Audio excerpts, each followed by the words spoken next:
Sewu Dino, kisah santet mengerikan part 7. Mobil jemputan mereka sudah datang. Benar dugaan Sri sebelumnya, jalan yang mereka tempuh bukan jalan menuju alas itu, melainkan jalan menuju keluar kota, menuju sebuah desa. Karena ketika mobil masuk ke sebuah gapura, suasana sepi dari kehidupan desa ketika malam. Banyak rumah yang masih menggunakan anyaman bambu di samping kiri dan kanan. Setiap tingkah rumah saling berjauhan. Dari dalam mobil, Sri hanya bisa mengamati bahwa tempat ini tidak berbeda jauh dari nuansa ketika mereka tinggal di hutan. Masalahnya, Sri belum melihat satupun manusia di sini, seakan adalah sebuah desa mati. Mereka sampai di sebuah rumah kayu. Mbah Tamin berdiri di teras rumah. Di sampingnya ada Dela. Hal yang membuat Sri dan Dini tidak bisa berhenti melihat hal itu. Mereka seakan ngeri dengan pemandangan itu. Dela berdiri persis di samping Mbah Tamin. Senyuman Dela menjadi pembuka dari sambutan yang tidak pernah Sri bayangkan. "Mbak Sri ya?" kata Dela. Suaranya layaknya seperti gadis muda lainnya. "Terima kasih sudah mau menerima pekerjaan ini." Sri dan Dini kaget melihat Dela yang sudah berubah. Dari awalnya yang seperti itu menjadi dia sadar seperti ini. Namun ia masih bisa melihat luka borok dan perut buncitnya yang tidak berubah dari penampilan fisiknya yang membuat siapapun tidak akan sanggup melihatnya.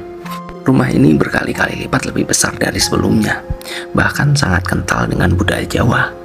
Sri merasa ngeri memasukinya. Sri melihat lukisan aneh. Seorang wanita tengah berpose dengan sanggul mengenakan kebaya. Menatap lurus, ia tengah menggendong seorang bayi. Yang membuat Sri tidak bisa mengalihkan perhatiannya adalah jabang bayi itu memiliki 2 kepala. Sri dan Dini diantar di kamarnya masing-masing. Kemudian sampai ke kamar Sri.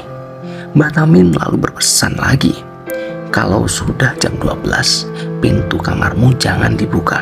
Jangan sampai kamu membukanya. Ingat pesanku ini," tegas Mbah Tamin lalu pergi. Waktu berlalu, sekarang sudah malam hari. Terdengar suara lirih, suara yang membuat Sri merasa tidak sendiri lagi. Suara itu terdengar dari luar kamar. Mbak Sri, ini aku Dela." Mendengar itu Sri langsung tercekat. Entah apa itu. Suara itu seakan mengancamnya. "Mbak sudah tidur. Ini aku Dela, Mbak. Buka pintunya, Mbak." "Mbak Sri, saya tahu kamu masih terjaga. Buka pintu dulu, nanti saya kasih tahu rahasia." Kaki Sri mulai melangkah turun. Ia beranjak dari tempat tidurnya, namun ia masih ragu. Sri belum menjawab. Ia masih diam, membiarkannya ditelan sunyi. Diobrak-abrik sepi sampai keheningan itu menguasai. Si Dela sudah pergi. Kemudian, berak. Pintu kamar Sri dihantam oleh sesuatu yang sangat keras. Setelah gebrakan itu, suara tawa yang pernah Sri dengar itu muncul. "Anak bodoh, nyawamu itu sampai mana sih? Tak kasih tahu. Jumat Kliwon. Pikirkan itu, pikirkan." Kemudian Dela pergi. Keesokan harinya, "Dela juga datangi kamu semalam?" tanya Dini. Ia tengah sibuk membasuh baju di sumur belakang. Sri baru tiba. Ia hanya mengangguk lalu duduk di sampingnya. "Kalau malam tiba, Dela kumat," kata Simbah. "Simbah yang kasih tahu kamu." "Emangnya kamu gak dikasih tahu?" Siangnya, Mbah Tamin memanggil Sri dan Dini. Mereka melihat Dela yang tengah duduk sendirian.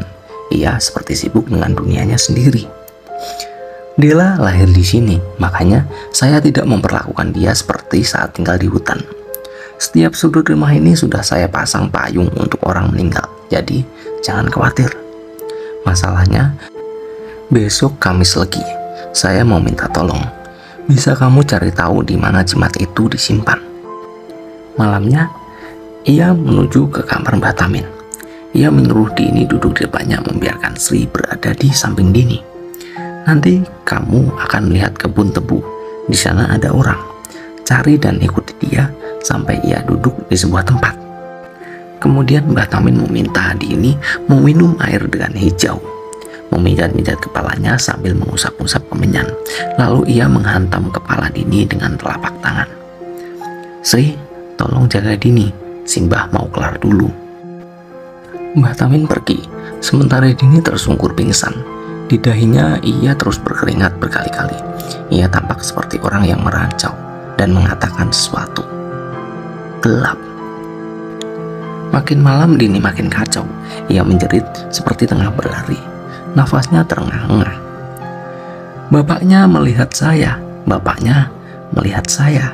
Saya dikejar, kata Dini. Badan Dini tiba-tiba panas sekali. Sri mulai khawatir. Namun tiba-tiba Mbah Tamin kembali. Ia hanya menempuk bahu Dini dan ia langsung bangun. Wajahnya tampak kaget, seperti ingin mengatakan sesuatu. Namun ia urungkan saat melihat Mbah Tamin. Mbah Tamin sepertinya menyembunyikan sesuatu. Kemudian Sri menuju ke kamarnya. Saat melewati kamarnya, Sri melewati kamar Dela. Melihat Dela di sana hanya tersenyum. Sri masuk ke kamarnya dan menguncinya. Ia terlalu lelah malam ini. Ia ingin melupakan semuanya dalam tidur.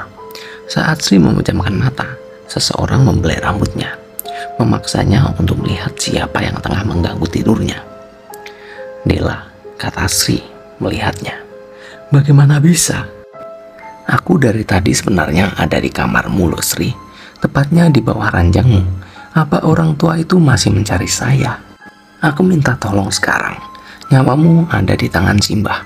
Kalau kamu menuruti apa kata saya, kamu akan selamat. Dan tak kasih tahu sumber masalahnya. Kamu percaya sama saya kan? Tolong apa? Tanya Sri ragu. Ia masih ingat bagaimana ia melakukan kesalahan fatal itu. Bakar payung orang meninggal itu untuk saya. Dela melangkah pergi. Ia memberikan tatapan terakhir kepada Sri, seakan yakin Sri akan melakukannya. Ada sebuah mobil yang datang. Ternyata itu Shisuke. Kemudian mereka membawa pergi Mbah Tamin dan Dini. Kenapa aku tidak diajak? Kata Sri. Sri keluar dari kamar. Dia menuju ke dapur dan untuk mencari korek api. Dela dan Sri keluar dari tempat itu. Mereka menyusuri kegelapan malam. Bulan sedang tidak menampakkan diri. Sri berdiri di sudut sebuah pagar. Di sana ada sebuah payung kecil berwarna hijau. Payung penduso, ucap Sri. Bakar semua payung ini. Ada 7 payung di atas tanah. Percaya sama saya, kata Dela. Sri langsung membakar semua payung tanpa ragu, satu demi satu. Setiap payung yang dibakar, Dela selalu tertawa dan dia selalu menari-nari kegirangan. Sampai di mana Sri menuju payung terakhir yang terletak di depan lukisan. Sri berhenti. Ia melihat lagi lukisan itu, memperhatikan setiap detail siapa yang ada di lukisan itu. Sri seakan familiar dengan lukisan itu.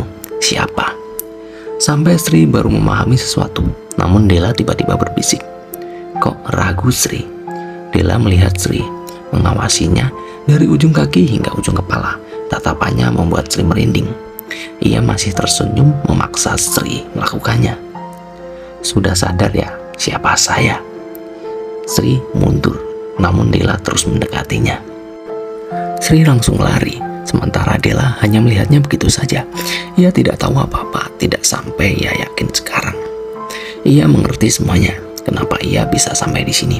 Siapa Senggar Turih dan Banarogo yang sebenarnya? Dan tempat ini, semua ini adalah... Sri tersandung jatuh. Sri merangkak lantas, kemudian ia bersembunyi. Dela menemukan Sri, kemudian menjambaknya. Sri langsung dihajar habis-habisan. Wajah Sri dihantam dengan telapak tangannya, membuat Sri babak belur, bahkan ia menginjak wajah Sri dengan kakinya. Dela terus berteriak meminta Sri menyelesaikan tugasnya. Ia harus menyelesaikannya, tidak boleh tidak. Di sini Sri menyadari sesuatu lagi. Sewu Dino semakin dekat. Artinya tidak ada lagi kesempatan untuk membuang-buang waktu. Sampai terdengar suara mobil datang. Dela dan Sri terdiam, manakala ada seseorang datang mendekat. Itu Mbah Krasa. Mbah Krasa melihat Sri, tatapannya kecewa. Lalu ia mendelik melihat Dela, yang entah bagaimana Dela langsung duduk tersimbung di depan Mbah Krasa. Dela diam sambil melirik, tatapannya penuh ancaman, seakan ia belum selesai dengan semuanya. Mbah Krasa mendatangi kamar Sri. Sri, tolong bantu saya ya. Jumat Kliwon bukanlah hari lahir Dela. tetapi hari lahir orang yang menyantet Dela. Anda ingin mengakhiri nyawanya melalui saya dan Dini ya? Mbak Rasa mengangguk lagi. Sri tidak tahu lagi harus bilang apa, namun kemudian sebelum tangisannya meledak, Mbak Rasa membisikkan sesuatu. Tolong, lalu pergi. Pagi itu Mbak Tamin sudah kembali. Mereka masuk, kemudian mereka membuka kotak. Pasak Jagor. Oke, malam ini nanti kita akhiri semuanya.